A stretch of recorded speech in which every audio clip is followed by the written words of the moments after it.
Yandan afiyette var. Sen restoranın mizbanda seni ya yumruqla vuralaya min tümən ocu ilə çıxmaz. Mən səni tanımam. Mən oturam ya sen. Sen restorana zada dolanmayı. Mən ha gündə restoranın mizbanda ya bir kasa həlim işməsə məsələn axşam işə zə getmə. Bir kasa da götürürəm aparıram hacıya. Öyle. Əmin həlimləri. Başqadan yani. Mən başqa, mənim məsələn bədənim vərdişə düşəri yox. Mən fəqət tütün. Bura bax, ərəbi qəlyan, əlanda dur gedək su kəhrizdə oturaq, ataq yancı, dosi balı valını çəkək ya. Dur gedək. Deyirəm ha. Bir tikə vır.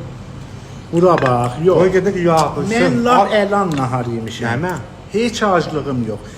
Bir kasa ya kələcə oşu vurmuşam, soğanla vermişəm aşağı. Nəmə, heç aclığım yox.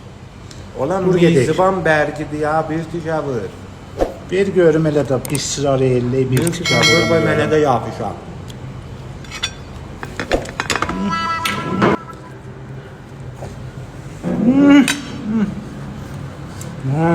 Olan gaz yumurtası.